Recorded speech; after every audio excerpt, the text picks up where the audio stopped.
Opinions are like assholes. Everybody has one. I don't think I've ever seen anything quite like this before. You know, Wobbles, I'm kind of mad at you. And as a reasonable man, I'm willing to do whatever's necessary to find a peaceful solution to these problems. Welcome to Punching Up the Movie Podcast, the podcast where two old mates discuss films that either one or both have a problem with. Today's horror fest is Joe Dante's 1981 The Howling, which I brought forward into the room, and another one that it's one of Adam's favourite films. So yeah, that's it really. Thanks everybody for listening. Pass it on to your mates if you like it. And Adam, give us a little synopsis of this film. Well, I was going to say this is the conclusion of our unofficial Triple H trilogy that has nothing to do with wrestling. And so yeah, it's we've done Highlander, Halloween.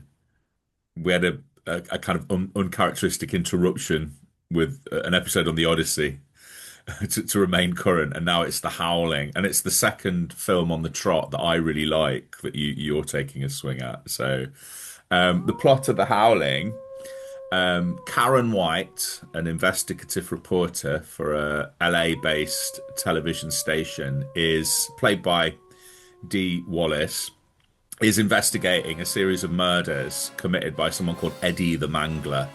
And as the film opens, she's agreed to meet him. It's being televised live, and it's also a sting operation because the LAPD are nearby. It all goes horribly wrong, resulting in something that happens as the killer is tracked down and shot dead in a porno theater that she can't quite recall, that involves some form of transformation. So she's post-traumatized, and she's sent to a retreat run by Patrick McNee's Dr. George Wagner in the countryside on the coast called the Colony, where they're going to try and access some memories, but there's something amiss about the colony. There's howling in the night. There's strange kind of primal people in the woods, and one of which seems to sort of be very attractive to her husband who's come with her. And is there a connection with Eddie the Mangler?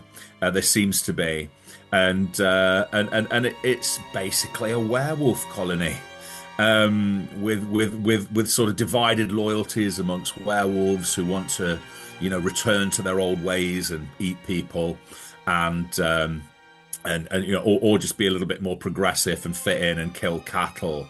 And so as all of this starts to dawn on Karen and her investigative reporter friend, Terry Fisher, and her boyfriend, and it becomes more evident that there are werewolves.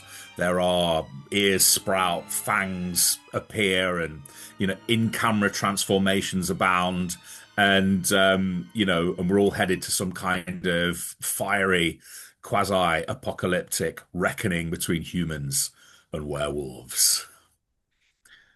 That sounds loads better than the film. Makes it sound good, doesn't it? It does. That's why you're very good at that. I like Makes it sound like a really good movie. Yeah. That's the pitch, mate. That's how it gets. Yeah, maybe I should have written it, but yeah, I think so. But so do you want a bit of background information, and you can just sort of chip yes, in please. And, yeah. Okay, so the Howling starts life as a novel by a guy called Gary Branda. I assume it's quite a successful novel, and its rights are picked up by Avico Embassy, a sort of modest studio who having a bit of success with horror movies. The most famous at that point being The Fog. So they produced The Fog by John Carpenter, and so they buy the rights. And there's a bit of a sort of kicking around of directors. I think it goes through sort of a couple of directors. One I think called Jack Conrad, who I looked him up. He was basically an editor who just done two very low budget movies in the 70s. He parts over creative differences. There are a couple of scripts written, and then they bring in a young gun called Joe Dante, who's sort of cut his teeth on Roger Corman, editing like montages and trailers for Roger Corman, the sort of low budget mogul. And directed a film called Hollywood Boulevard, and then Piranha. And so Piranha's really, I think, the thing that sort of gets him the gig. And apparently he's working at the time on a Jaws sequel called Jaws 3 People Zero that just didn't come to fruition, which is a great title. And that sort of collapses. So he's taken off it. And he doesn't really like the script very much. Not really that bothered about the novel. He likes the title and some of the ideas. And so he brings in the screenwriter that's written Piranha, who is John Sayles, who's the legendary John Sayles in independent circles, who will go on to become one of the great, along with Jim Jarmusch, godfathers of American independent cinema in the late 70s, 80s, and 90s, and still working today. But at that point, he's a jobbing screenwriter, and he's writing these sort of very witty, kind of satirical monster movies. And ironically, talking about werewolves, I've just got a hair in my mouth at the moment, so excuse me. I might be transforming. I don't. It's full moon over here, by the way, and it's literally dark outside in England. Nice. But it's So he brings in John Sayles. John Sayles completely writes the thing, and the thing that he brings to it is the big idea is the colony, because there's the self-help movement is really big in America, and he just wants to take a little bit of a swing at it. And and sorry, it's like, I've got it. It's gone. I think it's a cat hair rather than a wolf hair. But basically, he rewrites it, and then they start casting.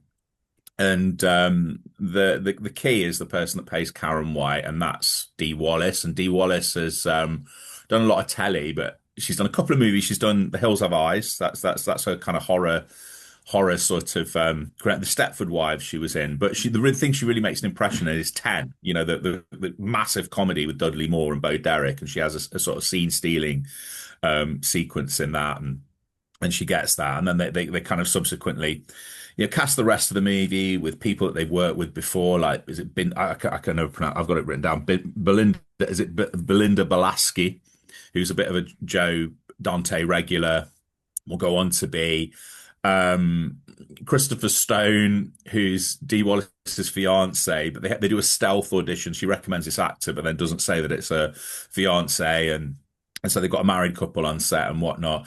And then he sort of casts a lot of, because obviously Joe Dante is an enormous film buff, so it's absolutely riddled with cameos from people from genre cinema, like Kevin McCarthy. I think he's the star of Invasion of the Body Snatchers. Is like the head of the TV company. You've got the great John Carradine, who's sort of brought in, and he's my favorite werewolf in the film. Actually, he plays like this unreconstructed, almost like semi-homeless looking werewolf. When he turned up on set, this is the great John Carradine, who's been in The Grapes of Wrath, numerous John Ford films, and he was almost chased off the set because people thought he was an actual tramp, and then they realised who he was, and then you've got Slim Pickens, and Slim Pickens apparently the script was being written as the film was being made, sometimes being rewritten, and once they cast him, they wrote, because it was so late in the day, they wrote for him. And he didn't know that, and and he was amazed, and he said, like, this dialogue fits me like a glove and things like that. So he's very happy. The shoot is actually quite harmonious. The big thing about this movie has to be the werewolves and the werewolf transformations, and this all rests on the shoulders of Rob Bottin. It was supposed to be Rick Baker, who at that point was really establishing himself as one of the great sort of makeup effects guys, but he's called off to make another movie about another werewolf called An American Werewolf in London. So he hands over duties to his protege, Rob Bottin. And Rob Bottin, what they want, the brief with Rob Bottin is create in-camera transformations, and their idea for the werewolves is based on old sort of medieval woodcuts of werewolves. And so these are werewolves with, that are incredibly tall, stand on their hind legs.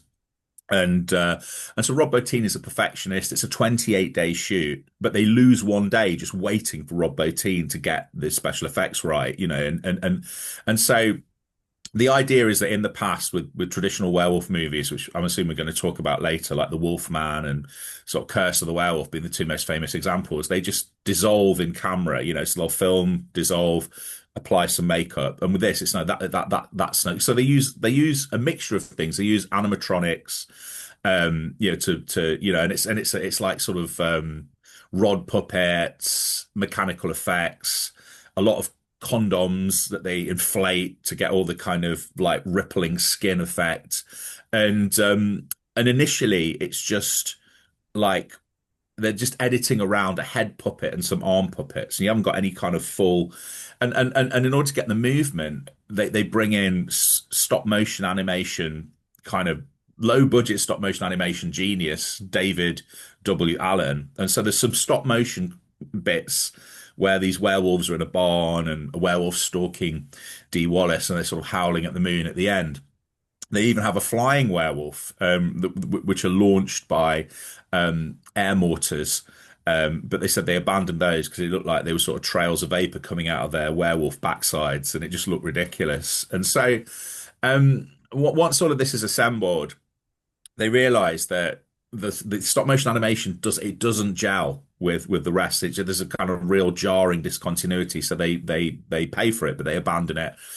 And what they need is, a man, a 7 foot, werewolf man that you see. And so they ask for more money, and Avco give them more money, and then they design a bodysuit which they reintegrate into the original footage.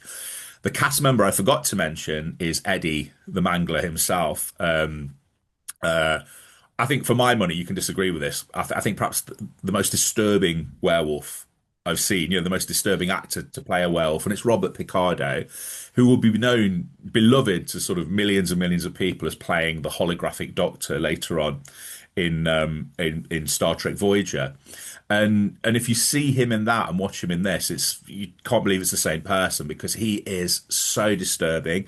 He freaked the casting director out in the audition because he stood behind whoever was reading and delivered his lines. And the line in the film where he extracts a bullet from his head and says, I'll give you a piece of my mind. He improvised on set. That wasn't a John Sayles line. He just said it as a joke, and then they kept it in the film because they really liked it.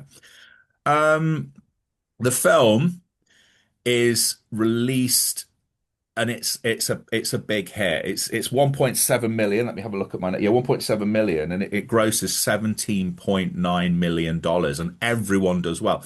And Joe Dante very gallantly credits the marketing campaign. So the way it was marketed was brilliant. He says you have the poster with the claw ripping through what seems to be the poster and a woman's face screaming. And he says, and it wasn't, apart from the title, The Howling, it wasn't necessarily heavily marketed as a werewolf film. It was marketed as a slasher movie. And then they incrementally introduced the ideas of the werewolves. And then when people saw it, what they saw was these incredible in-camera transformations. It came at a point where they all say, there hadn't been any werewolf movies for ages. That's not true. There hadn't been any decent, reasonable budget werewolf movies. And then you've got three that come along at once. So werewolves become very much part of the zeitgeist, because this is released, I think 5 months before An American Werewolf in London, which takes more money. And wins an Oscar. It wins the first ever Oscar for, I think, sort of special makeup effects. In the middle is an even bigger budget movie called Wolfen. That's the one that bombs hard. But the other two kind of set the template for werewolf movies, like bone-cracking transformations. I would say I'm gonna use a technical term here: standy-uppy werewolves rather than all foury. Well, I mean, American Werewolf in London, it's an all four. It's a kind of basically like it's a kind of augmented dog, isn't it? Whereas you see from then on and evermore that werewolves tend to be standing on their feet, like just enormous humanoid kind of monsters. I'm going to end with a quote from Patrick McNee because this is my sort of provocation to you to come back at it. I'll paraphrase it. He said, "This is so much more than a horror movie." So he says that in an interview, and he says this is so much more than a horror movie. So it sort of transcends the genre, elevates the werewolf film. And there's been a bit of a sort of Beatles and Rolling Stones sort of camps about American Werewolf in London and The Howling. I would say that the American Werewolf in London is the Beatles because it's a little bit more clean cut and sort of precisely produced, and The Howling is like the, if they were boys and you were a father with a teenage daughter, you'd probably let American Werewolf in London take them out on a date if that was a person, but you wouldn't let them anywhere near The Howling because these are the bad boys. This is the Keith Richards, kind of heroin taking, sort of Mick Jagger, kind of rampant id of rock and roll werewolves. I love it. I saw it when I was first time I saw it. I've mentioned it before. I saw it at my mate Stevesh's house. I was aware of it. I'd seen all the pictures of the werewolves and the gore and things like that in Starlog magazine, and I for a long, long time, it was like, well, this is the kind of scuzzy cousin to the more superior American Werewolf in London. But I've grown to sort of prefer it over the years, although I have to say, you can love both. I like the Beatles, I like the Rolling Stones. It's a head and heart thing. I really like An American Werewolf in London. I love it, but I really, really love The Howling. So go on, slash it to bits. Yeah, do you know what? This is a bit of a lane punching up, really, because like Yeah. the reason why I brought it in was I watched it last October and just found it a bit boring. Since then, obviously, I rewatched it. I watched the commentaries and I don't mind it. I think it's a well-paced, decent film. I think my problem with it was always a Beatles Stones thing. I was just much more into the Beatles than the Stones. I felt that there was like more artistic integrity to, and not that I think, oh, there's more artistic integrity to American Werewolf in London.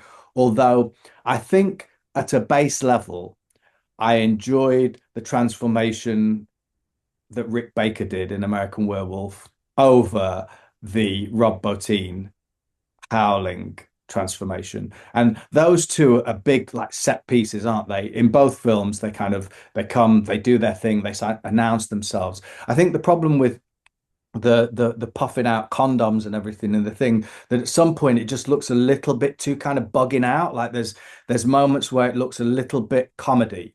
Whereas in American Werewolf, there's none of that. I think the design of the wolf in American Werewolf, the muzzle coming out is truly terrifying, as are all the dream sequences, the Nazi werewolves and the ghouls and I think I prefer the aesthetic of American Werewolf. And having watched them again together, I think there's a lot more heart in American Werewolf, and I think that comes from the two young lads, the David Norton and Griffin Dunn. Griffin Dunn, thank you. Their banter at the start, just before they get mashed up, it really grounds the film, and then regrounds it every time you see Griffin Dunn reappear to David Norton in various stages of decay. I don't think The Howling has that, and I think that was my really vague like issue with it. That ultimately it is a dirty film. It's exactly what you described. It's scuzzy. It has like it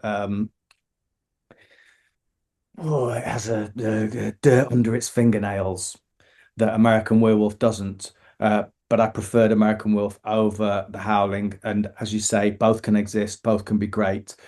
I think that's where my original reticence for holding it up as a. And then over the years, thanks to you, you introduced me to the Joe Dante Olson podcast, Movies That Made Me, which I've listened to loads of them. I think they're great.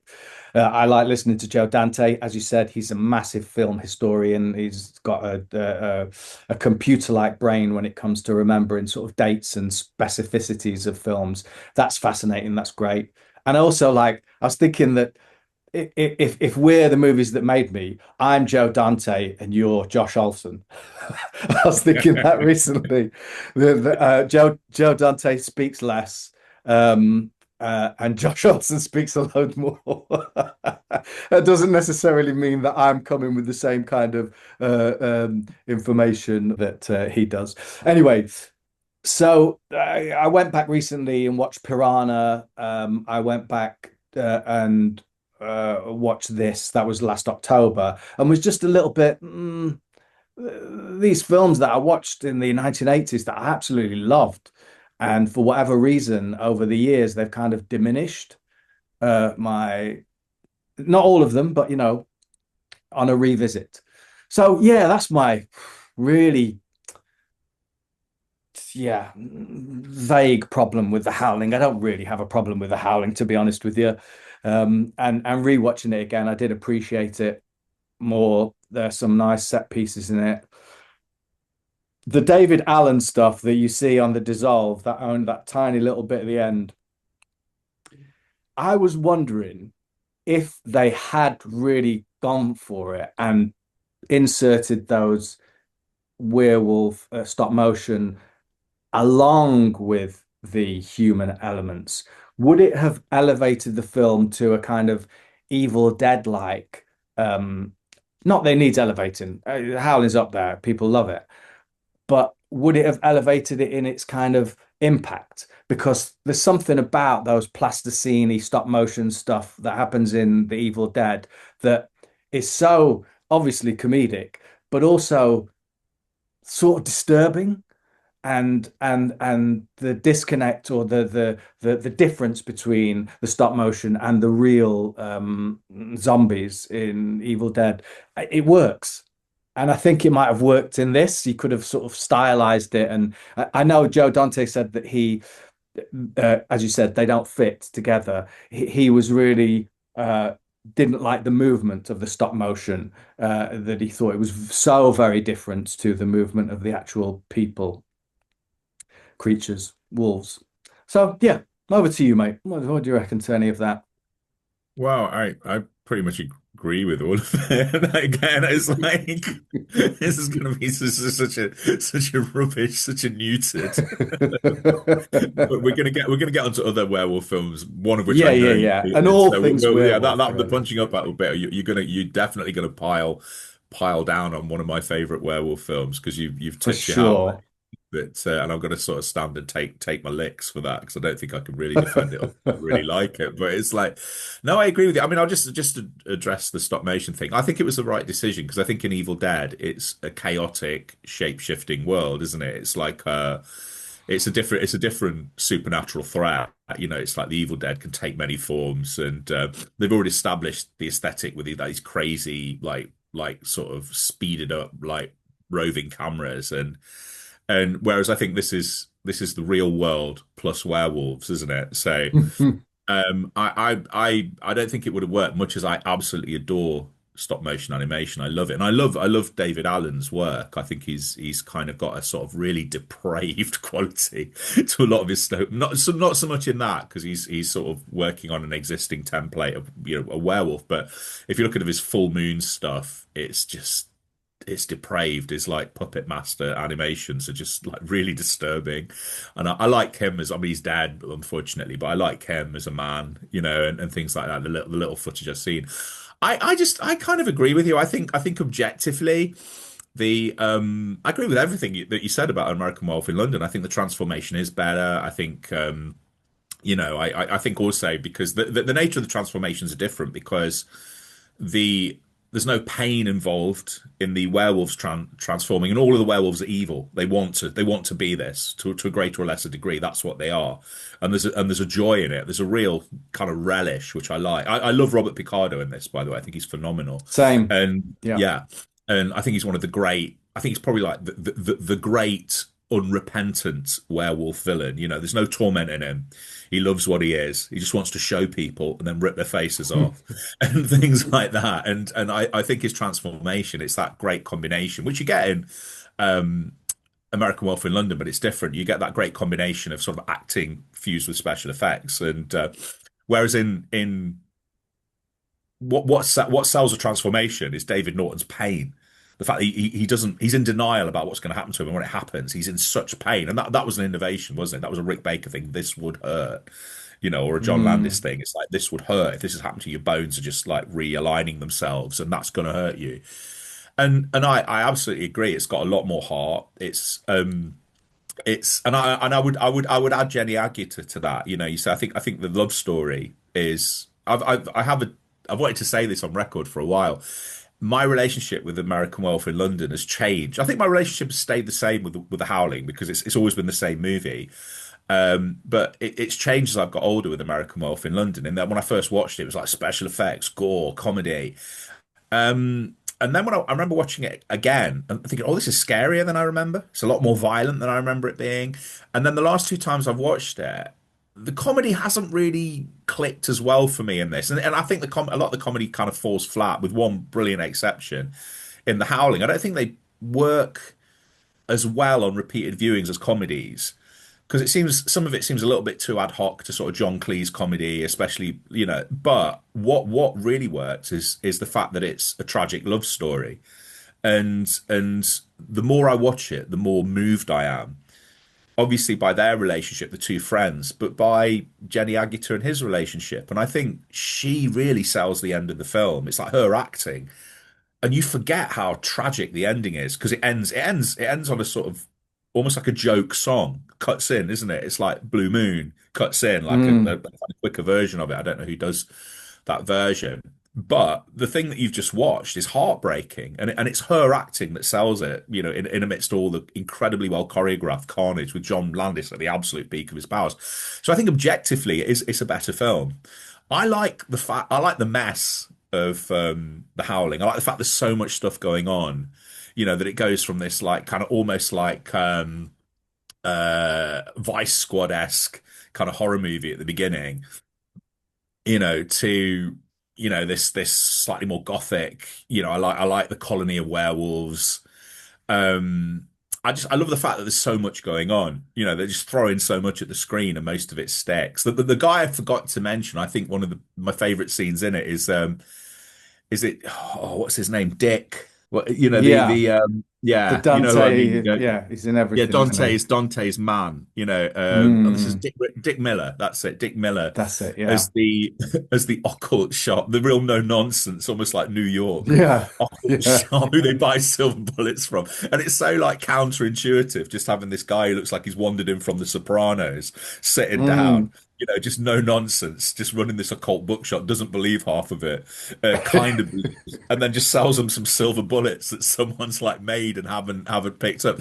And I think apparently he was really annoyed. Did you know that story when he got the role, because he'd worked with Joe Dante in Hollywood Boulevard, and apparently they reuse his name in numerous movies, because his name Walter Payton is the same name of the character in Bucket of Blood, and they use it again in Hollywood Boulevard. He's Walter Payton there, and so he's because he had one day's filming and he was annoyed, and then he said subsequently, he says it's when the interview was done, I think it was like the sort of 20th anniversary of it, and he'd done 150 films at that point, and I think he'd been in all of Joe Dante's films, and he actually said it's the best thing he did. It's the favorite character he played, and watching that, I'd have loved to have seen a TV series set in that occult bookshop with him at the center of it. It would have just been fantastic. I just wanted to know more about. I think that's the thing as well. You love a world that you have that in An American Werewolf in London. You want to know about the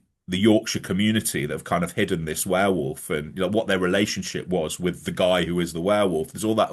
There's a world beyond the world that you're seeing, and And with this, I just wanted to know more about him and his adventures. And these are just two people that passed through his shop, and you want to know who else? What are the horrible fates of you sent them off to meet without even realizing it? So yeah, I love them both. I absolutely love them both. I agree with you. I think objectively, American Werewolf in London is almost certainly the better film. But I just love the scuzz, the mess, the eccentricity, the set pieces, the performances, the kind of veneration of old character actors. I love Slim Pickens, and I love John Carradine, and Patrick Macnee's great, and yeah, so we can. The other thing to say that I forgot to say in the introduction is how everyone benefits from this movie. Spielberg sees the Howling and casts Dee Wallace as E.T.'s mum, which is the thing that she's still most famous for. Rob Bottin goes on from this to do The Thing for John Carpenter, and that's obviously he's going sort of toe to toe with Joe Dante and the werewolf, not Joe Dante, with Rick Baker and the werewolf transformations. And Rick Baker comes off better. It is a better monster. It's a better transformation. I agree. But then he eclipses possibly anything Rick Baker's done with The Thing, and Joe Dante gets Gremlins off the back of the Howling, and then has this incredible career throughout the 80s. He's a key component in entertaining me through my teen years, and like Gremlins, Inner Space. I didn't see The Burbs until later, and numerous other movies and things like that. So we can leave the sort of basically the sort of peace treaty we've signed between these two movies, and we can move on because I think you watched far more than I did. We went down, Yeah, I've watched loads. to mix our natural metaphors. We went down a werewolf rabbit hole, didn't we? Yeah. And we can just go through. Firstly, can you just tell me, where do werewolves sit, generally speaking, in your horror movie, like sort of pantheon of monsters, or love of werewolf movies, or indifference to them, or what have you? Yeah, I think indifference is probably the final destination for werewolves. I'm interested in them. I like the Jekyll and Hyde-ness of it all, man's animalistic nature. I enjoy that. But like anything, you've just got to clothe it interestingly. And when, like with vampires, like with the Dracula that we were talking about, if you're just doing the same thing over and over again with slightly better effects, I'm not interested. The effects seem to have eclipsed like the story. If the story of American Wolf wasn't very good and it was like a B movie, but then they had that transformation sequence, it wouldn't be remembered in the same way that it is now. So every now and again, I'll cherry pick American Werewolf in London, the werewolf novel, Christopher Buehlman, Those Across the River. The ones that are really like up there and contain depth and dimension, like anything really. Those are the ones that I remember. So I don't think like this werewolf's coming out, the Robert Eggers. After seeing Aaron Taylor Johnson in Nosferatu, how am I going to cope with the whole movie about him? I'm not sure. I think he's a decent actor, but has he jumped his own shark in a sense? And now is he going to give us these kind of stylized performances that maybe are not as interesting as he thinks they are? Who knows? We'll see. I'll probably see it. Werewolves, vampires, Frankenstein, the monsters, just whatever it is, just give me a total. Once you give me a total, then I'm into it. Otherwise, I really don't give a shit about them, to be honest with you. Like having seen all these werewolf films over time, over this last time, yeah, there's like maybe 2 or 3 that I liked out of like 12 or 13. So those are my odds. Well, we can go back. Shall we go back and just try and go through them Yeah, like the list. chronologically, in terms of like literally historically Yeah, chronologically? yeah, So 3 out of 30. Right. I think I enjoyed more. There were a couple that I really didn't like. So yeah. yeah. Yeah, I like werewolves. I just like the ferocity of them. I like the savagery of them. I like Mm, the design of them. I like wolves. So I like Mm. any movie with a wolf. I'm the opposite. If there's a wolf in a movie, it gets an extra star. I like wolves. It just doesn't matter what it is. I mean, they've got Little House on the Prairie that they've just rebooted on Netflix, which I had no interest in watching. And then I heard that there was a wolf attack in it. I thought, oh yeah, I might give it a whirl. So just got tell me what episode that was in. So I don't know Brilliant. why. I don't know why. I like the woods as well. I think it's the fact that the woods. I like woodland horror, and they are creatures of the woods. Yeah. Things like that. So let's go back to it. It wasn't the first werewolf movie. I have a box set of Universal werewolf movies, and I think Werewolf of London was the first one. But effectively, the year zero of werewolf movies is interestingly directed by George Wagner, who is deliberately his name is lifted and given to Patrick Macnee. That annoys me. I think they do it a little bit more subtly, but John Landis just went crazy with it. I remember there's a film called Into the Night where all the assassins are called Cronenberg Romero. That just drives me around the bend. But it takes me out of the movie. It's not that clever. Just but I thought they were a little bit more subtle here, like Terry Fisher, that the female. I thought she was very good for it, by the way. Belinda Belaski, I thought was very, very good.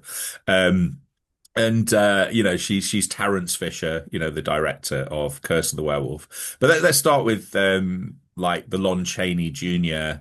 Universal werewolf movie, which I didn't rewatch actually. I was werewolfed out, but I watched it not that long ago, so I've seen it so many times it's sort of fresh in my memory. So, what did you think of the original Universal I, werewolf movie? I don't know if I've ever seen it before, or if I have, I'd not remembered it. So yeah, I rewatched it. What I liked about it was the uh, how short it was. That was a bonus. No, they're all pretty short though. That's the good thing about Yeah, werewolf movies. They don't muck about. They're all pretty short, I have to say. Yeah, they're all good tight 90 minutes. Yeah. yeah, or You don't less. get a 3 hour werewolf movie anywhere, I don't No, think. no, Yeah. no. I enjoyed it, to be honest with you. I found Lon Chaney Jr. a little bit earnest as Lon Chaney Jr. and a little bit sort of one-notey, but I liked the gypsy aspect of it. Who was playing the man? It was The Bela main Lugosi. Bela Lugosi. That's it. Yeah, Yeah. yeah. And isn't he called Lugosi as well in it or something? I can't remember. No. Anyway, I liked all that. I liked her, the gypsy woman, that whole element to it. That anything that goes deeper into exactly what you said, like woodlands, paganism, old sort of uh, stories, that interests me. So yeah, I enjoyed it. I don't know that I'll be watching it again. I liked Claude Rains in it. I liked the interaction between the two of them. Yeah, it was all right. Yeah, I liked it. I love it. I just think it's classy, it's beautiful, it's gothic, it's got lots of fog. It's got that thing that Universal do brilliantly, where kind of recreating Europe on a soundstage, a kind of fairy tale Europe. Oh, no, it's Wales, isn't it? Just it's absolutely there's no I don't think you even hear a Welsh accent in it, but it's technically supposed to be Wales. I think Claude Rains is like the heart of the movie. Is it got Don Amici in it? I think it's like the one of the rival suitor. He's very good. I like the mood, I like the atmosphere. I've got a soft spot for Lon Chaney. I don't think he's a very good actor. I think he's a very sad, tragic man. You know what we were saying, like during the Halloween podcast about, was it Tom Adkins, like what passes for attractive in the 70s amongst men? I always feel like, in what universe is Lon Chaney Jr. a suave ladies man? Because Mm, he went on to be cast as sort of, was it Lenny in the of Mice and Men, which is supposed to be his best performance. And that's kind of, but I think there's just something of the man that seeps through this sort of sad, basically was an alcoholic. His life was very tragic, and he was obviously the son of Lon Chaney Sr., who was apparently an abysmal, appalling parent, really horrible human being to him and things like that. And he's got that burden of just, like walking in his father's footsteps or whatever. He might have been a man. I think he's perhaps one of the greatest actors of the silent era. Is phenomenal. And I think a lot of that, I think it's one of these things where the part fits him, and he's not a great actor, but it's just like a the man and the part, and I think he does bring a sadness, that was probably in his real life. And I just like the universal style of it. And yeah, I think it's wittily written. And incidentally, it's the movie that it completely invents a lot of the werewolf lore, doesn't it? So a lot of Mm. the stuff that sort of that people assume is because Bram Stoker did that as well. He invented a lot of vampire lore that people assume is sort of rooted in, kind of folklore, but it isn't. It was completely made up for the novel, and this is completely made up for that. So I like it. So as we roll forward, is am I right in thinking that the next one you can just tell me, the next one chronologically is Curse of the Werewolf, the Hammer one? Is that the next one? Or Yeah, did you watch any? Yeah. 1961. So you didn't watch any of the Frankenstein meets the Wolfman, House of Abbott and Frankenstein, Costello, none of those. yeah, Abbott No. and Costello, all of the sort of Lon Chaney Jr. sort of, He does subsequent look a movies. little bit like, and he looks a little bit like an Ewok. What he does. And no, as the the Yeah. Wolfman, and as does Dee Wallace at some point in Oh, the that was film. deliberate. That was deliberate. Apparently, they said they Right. wanted Okay. because she's fighting the transformation, and I think it does. I think she looks like a cat, and I Right. think it Yeah. does look a bit. I wish they just focused on her eyes and not showed the face because that's the one bit of werewolf design that looks a bit silly, which is a shame. Mm. It's like right at the end of the movie. I still think they sell it because like her acting sells it. Like her final, kind of cry, of anguish or something. Um, but yeah, apparently the design of that was deliberate because it said she hadn't embraced her werewolf nature, and it sort of reflects the reflects your personality in a way. So she's fighting it, she's resisting it, she doesn't want to be evil. She knows she's She's an checking out. Ewok cat, then basically. Yeah, She turns basically, into an yeah, Ewok yeah. cat. Oh, just while we're on the subject, we didn't mention Marsha, did we? Who, Marsha the werewolf, who is extraordinary, Mm. like the sexy werewolf with the Mm. leather waistlet who gets it on with I was listening to a commentary with Gardner, what's his name? Gary Bradner, sorry. yeah. And every time Marsha came on the screen, he used to go, "Oh, there's Marsha. She's so beautiful. Oh, look at her. Oh, this is too much. I'm so." It's like some Well, I sort mean, of carry on. as a teenage lad, that was Yeah. a big element of a continued interest in the movie. Don't you But think she, she has a little bit of a Elvira type? yeah.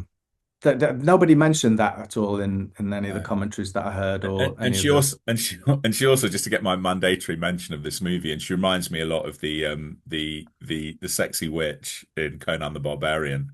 She's got that similar vibe, but I think she's very good, and it's a shame. She died, didn't she? She died of a brain tumor, like probably like was it 5 or 6 years after making that, and didn't really have much of an acting career.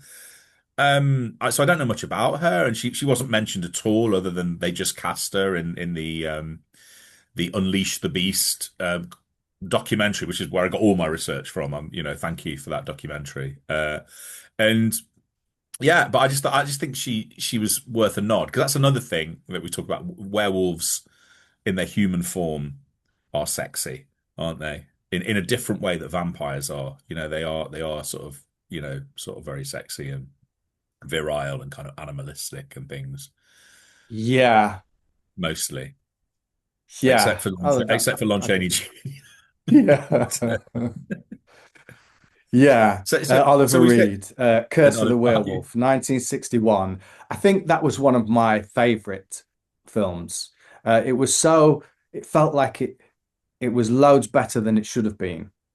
And it has a fairy tale like element. You go into the beggar, the birth of the werewolf, the birth of Oliver Reed being a kid, and then going into, and you don't really see. And I also loved the opening credits of just his eyes and tears coming down his face, which I think is repeated possibly at the end. Um, it automatically humanizes the beast. And I think that if you can humanize the beast, it's far more interesting than Unless it's Robert pure Picardo. savagery. Yeah, yeah, yes. Yeah, no, but He's the he's one of exception. many. But you have different sort of gradients of like werewolfness in that because I think it works because he's like the fundamentalist, isn't he? He's like the extremist of that the Mm, militant werewolf, and then you've got Marsha who's kind of backing him up but can integrate.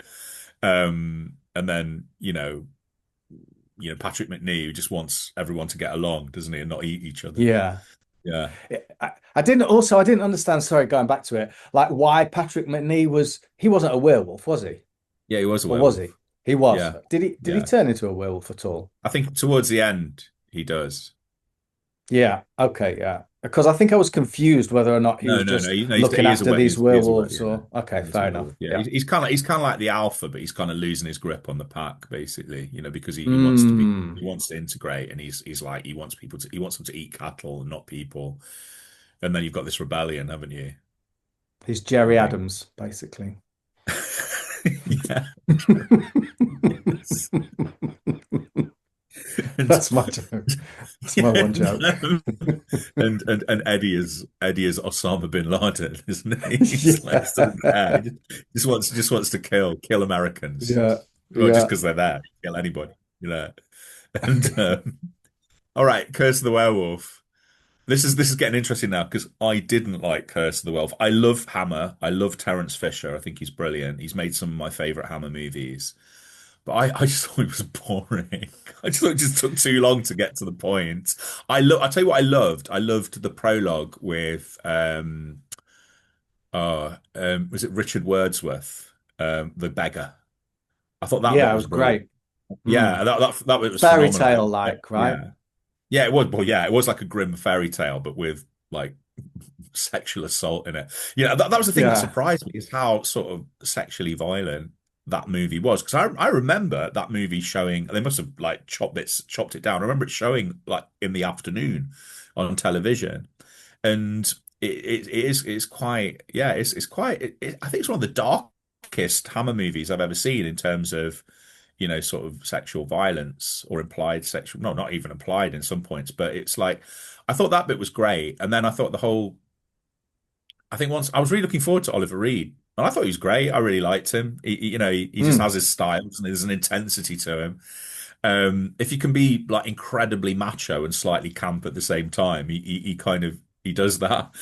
and, and it was his first starring role, wasn't it? So you can imagine like people seeing this guy for the first time, think, who is this guy? He looks And amazing, doesn't he? yeah, Just he looks really amazing. does. And yeah, and his voice and his eyes, he's brilliant.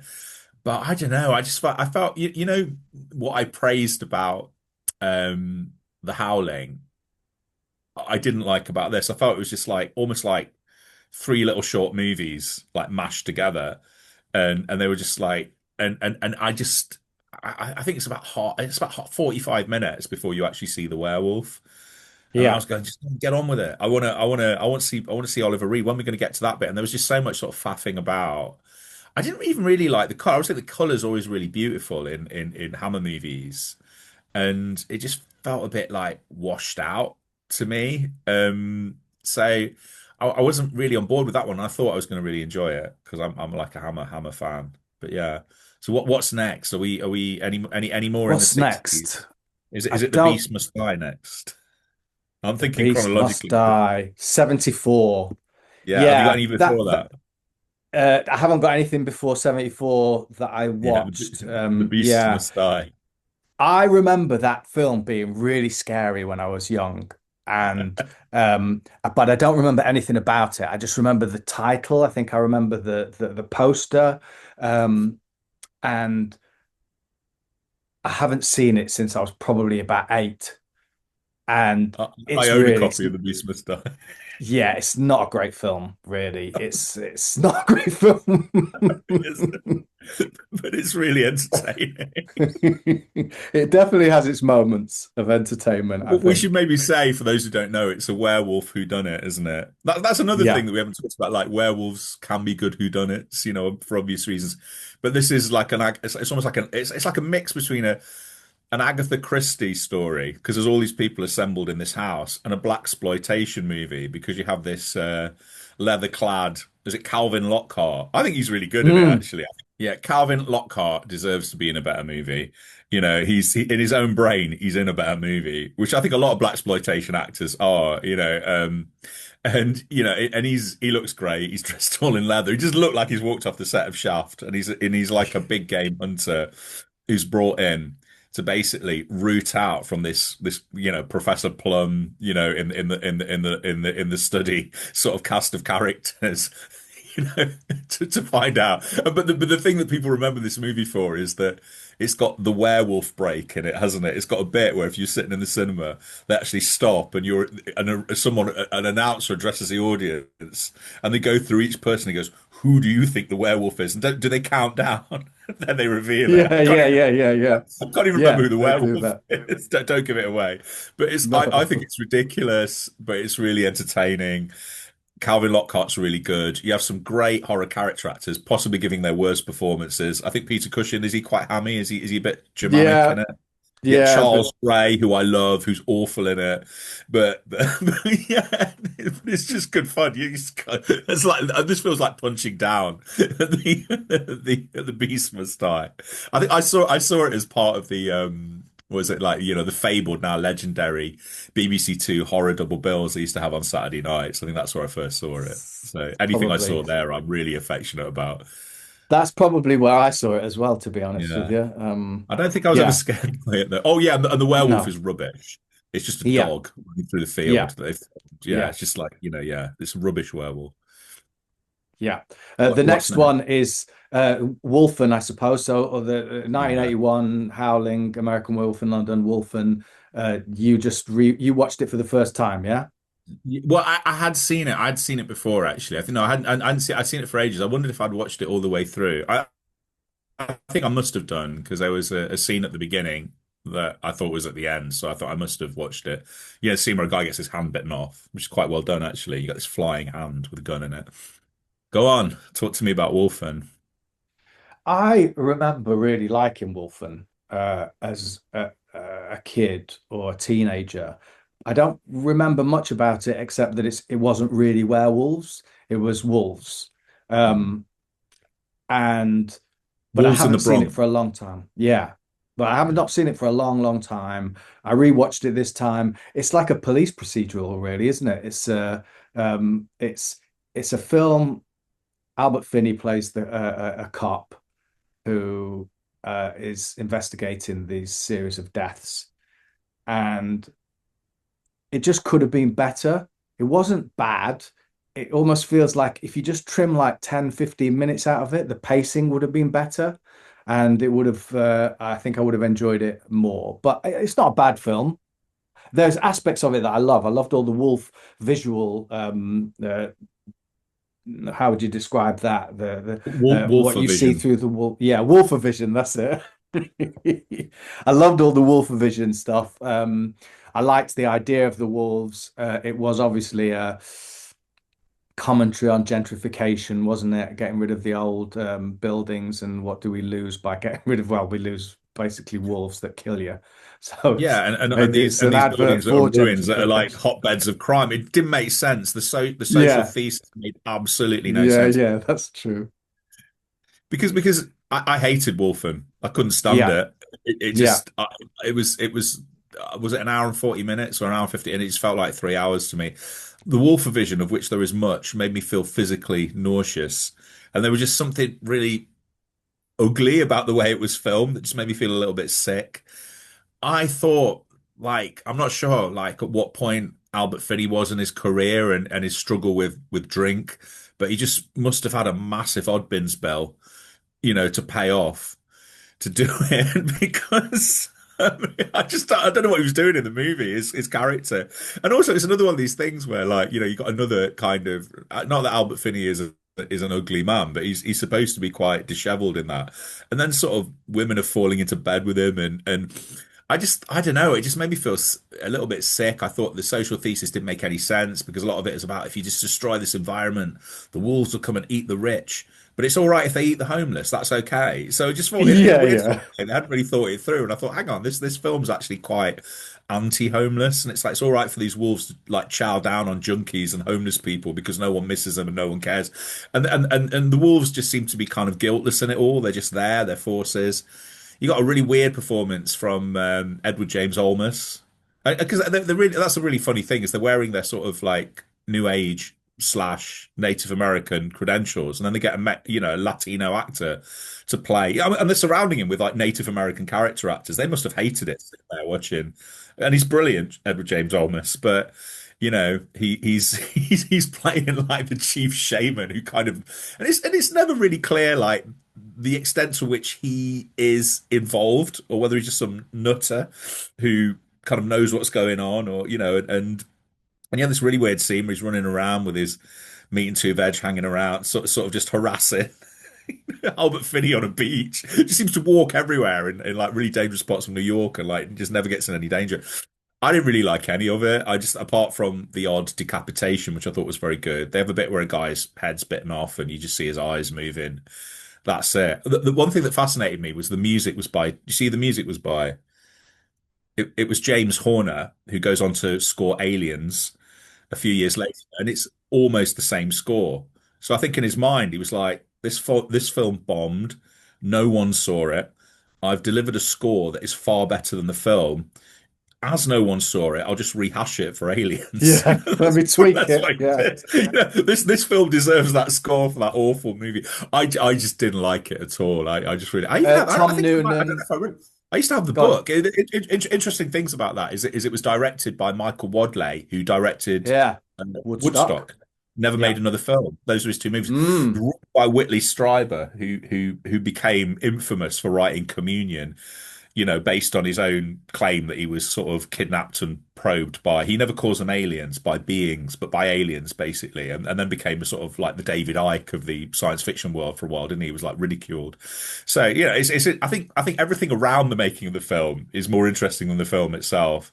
So I didn't like that at all. It was nice to see Tom Noonan in a very early role, and also who hopefully will reappear again in our conversation. Maybe, I don't know. Who knows? Who knows? And I'm nervous about that one, actually. Yeah, the debut of Diane Venora, who's great. Yeah. It was like it had like a 70s feel to it, bit scuzzy, just not really edited very well. As I say, the pacing wasn't great, but yeah, I didn't think it was shit. I don't know that I'm going to see it anytime soon. On to Late Phases, though. That was like 2014. No, late Phases is like not that long ago. You've got Ginger Snaps before that, which I'm yeah. I just we don't have to do it Snaps chronologically now. Yeah, okay. Go on. Ginger Snaps. How many of the Ginger Snaps? I saw 2 out of 3, and I missed the middle one. I started watching the first one, and the middle one's really good. Did you say? Yeah. The middle one might objectively be the best, but the third one's my favorite, which I know you're going to absolutely stomp all over in a minute. But carry on. Let's see, what did I write? It started off well. I liked the 2 girls and the general premise, but it dragged on a little too long, and I just got bored. I got bored with I just got bored. There were some moments in it, finding the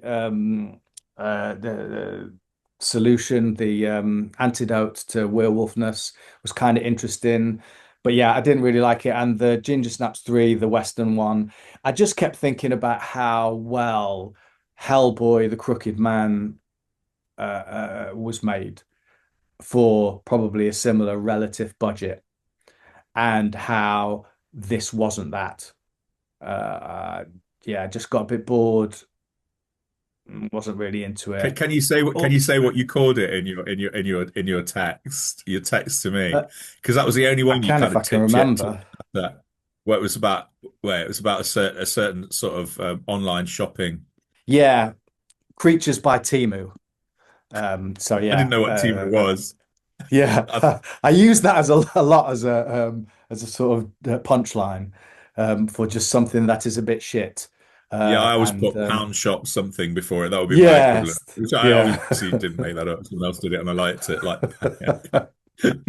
Temu, it was a bit too Temu for me, to be honest with you. I did read that they'd filmed the second and the third one back to back for Ginger Snaps, and I wasn't bothered.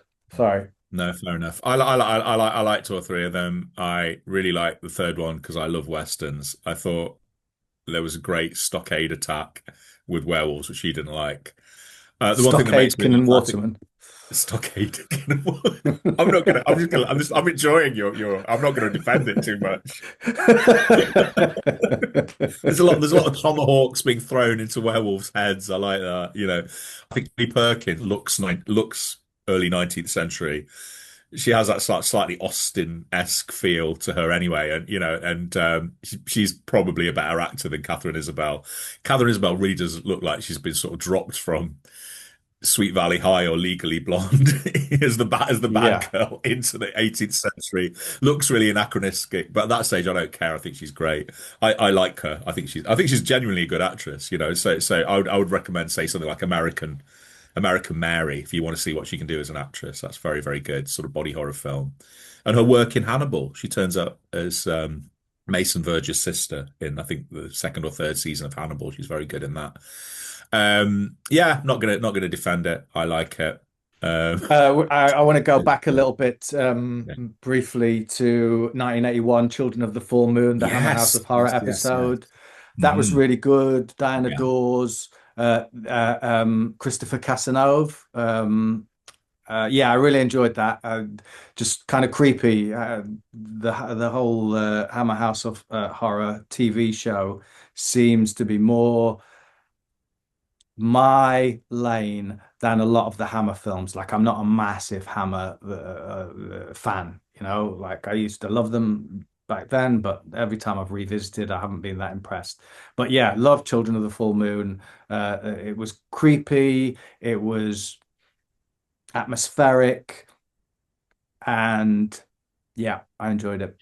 And it has one great jump scare that always scares me, even when I know it was coming. I was watching it with my brother, and my brother doesn't scare easily about anything, and it made him jump. But I think they're all very fatalistic as well. I think the thing about the Hammer House of Horror, I was messaging one of my best mates, Matt, because he loves Hammer movies and he loves Hammer House of Horror, and he's just worked his way through them again. And one of the things that he said is like the Hammer House. Yeah, I mean, Hammer movies normally end traditionally with good triumphing over evil. Hammer House of Horror never does, except on one occasion. It's just they are very bleak. They're very fatalistic, and they're all. I think they're all set in the kind of in the 1980s as well. And this is the most sort of traditionally Hammer one in terms of it's like the only one that feels really really gothic, I think. And I think they handle that really well. I thought it was very good. It's just very creepy, very scary. Really, really well performed by all and sundry, and the final reveal of the kind of werewolf is great. Whoever plays him, and I'd not seen him in anything before, is wonderful. It is sort of Mm, malevolent geniality.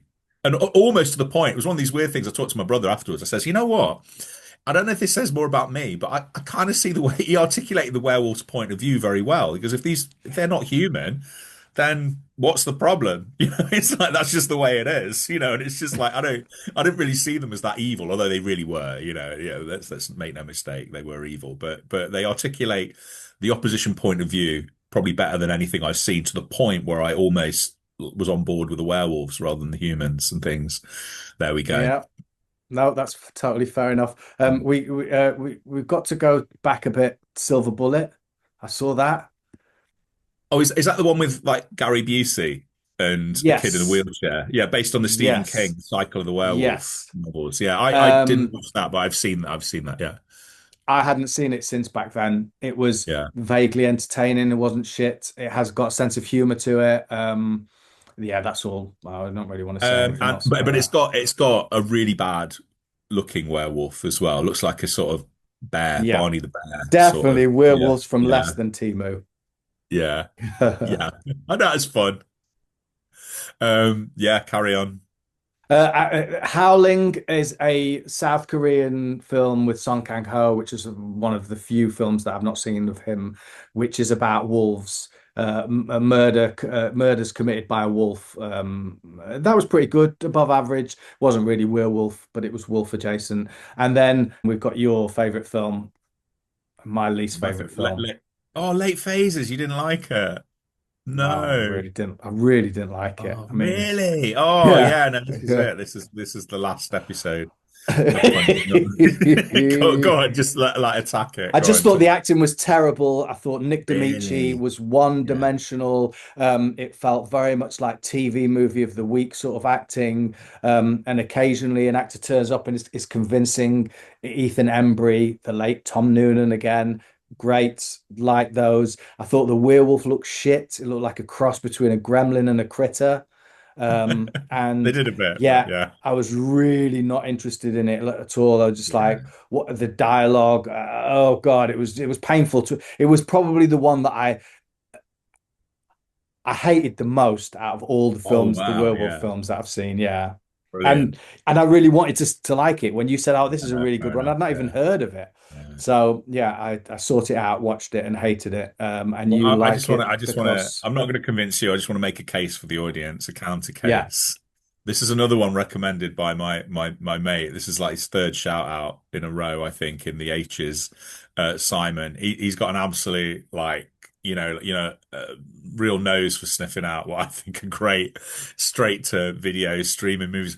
I really love it. I think Nick Damichi is terrific. I think he is like a throwback actor. He's like he's like Charles Bronson reincarnated in a good way. And I like the structure of it. It's basically about like a blind Vietnam veteran. I'm not sure when it's set actually. If he's a Vietnam veteran, it's probably set in the 80s, isn't it? Or it was made a few years ago, who comes to this retirement home where old people are being picked off by a werewolf and no one cares because I think it's a bear. And he knows it's a werewolf, and so there's a sort of ticking clock thing like high noon where he knows he's got this called late phase. He's got the phase of the moon to figure out who the werewolf is, and then use his military skills to kill it. Which involves another trip to a guy. I always like these trips where people go and like they have to get customized weapons, and he goes to some kind of shady gun dealer to get which I always think is a little bit short-sighted, just to get like one shotgun shell that's got packed with yeah, silver bullets, yeah. and then loads of silver bullets for his pistol, which makes a bit more sense. And I love it. I think it's really tense. I think it builds up to a fantastic, you know, werewolf siege, in a way where he's just fighting off these werewolves. I'll make it sound a little bit more cheesy and B movie than it is, although not for you. And I just think it's just a really good, modest, well acted, like tense, moving, because a lot of it's about estranged fathers and sons and things like that, because he's a bit of a kind of like shut down a-hole, isn't he? And he's got a really nice son who's just gets abuse off him, no love, and I really liked it. But we can move on unless you want to put a That's last good. kick That into this its that was the punching up part of yeah, and the thank you, podcast. Simon, for introducing that film to me, because it is one of my favorite werewolf movies. Whew. Probably just a little bit below the Howling, but that's fine. This is what punching up's all about. Yeah. I think that was it for me. Was there Oh anything no, else no, that no! I There missed was that you there was saw? Dog Soldiers, wasn't there? Oh, Did Dog you read? Soldiers. Yeah, yeah, I Yeah, did. I'd rewatched Dog Soldiers. Yeah, it was yeah, all right. I think I yeah. enjoyed it a lot more when it came out.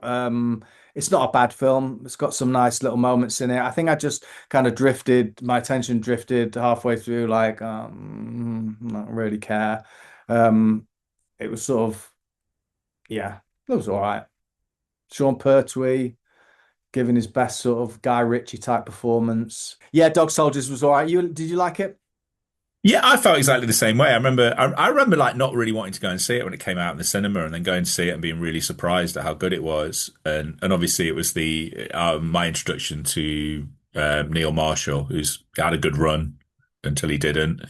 And I thought, yeah, it was all right. I thought bits I really enjoyed, bits really annoyed me, like a lot of the kind of nuts, lad mag sort of faux soldier dialogue, all of the sort of football stuff. It just felt like it was written. It didn't feel like natural. It felt like it was written by someone trying to write tough soldier dialogue. I thought some of the performances were great. I thought Kevin McKidd and Sean Pertwee were terrific. It's like this sort of, you know, two soldier mates. I thought that the woman in it was really miscast. I was talking to someone at work about it, and they agreed. The bit where like the bit where she sort of get your effing get a effing move on, soldier. So it just sounded like a posh girl. Yeah. Even though there's a line after that, oh, I love it when a posh girl talks dirty. It just felt like she didn't have the authority that a character. The werewolves looked great. I thought the werewolves were fantastic. They looked fantastic. Yeah. There was some good fights. I thought it was far too. It was just far too keen to show its references on its sleeve, and it was like riffing on Assault on Precinct 13 a lot, even to the point of utterly recreating one of the set pieces, and that kind of annoyed me. I think like almost like sort of 30, I don't know what, like 35 years after, we should just don't wear your references on your sleeve. Be inspired, but just don't create something unless you're Tarantino. And even now, then that pisses me off in Tarantino yeah, films, but he doesn't do it now. I mean, in like Once Upon a Time in Hollywood isn't a series of references, is it? Really, it's like he's moved beyond that, and he's just creating original scenarios and referencing himself, and things like that. It wasn't quite as good as I thought as I remembered it being. It was still fun. I've got one more. I watched Cursed, the Wes Craven werewolf movie. And the caveat to this is it had a really troubled production. The Weinsteins interfered, and just basically kind of they were almost three versions of the movie shot. They wasted so much money on it. Before you get the one that you get, and it is pretty ropey. It feels really generic, really glossy, and it's fun. It's fun, and it's a lot more fun than Wolfen. So but considering Wes Craven made it just feels really sort of generic and perfunctory, and it just seems like Kevin Williams. Well, I'm not sure. I think he wrote a version. I'm not sure they used a lot of what he wrote, but it just feels like they're just hitting all the kind of Dawson's Creek werewolf bits, even to the point where they've got Joshua Jackson in there. And it's also like one of the things I like about werewolves is I like the commitment even today to sort of practical effects, effectively men in suits augmented by a little bit of CGI. These are more or less completely CGI werewolves. Rick Baker did some stuff. They junked it apart from some of the close-ups.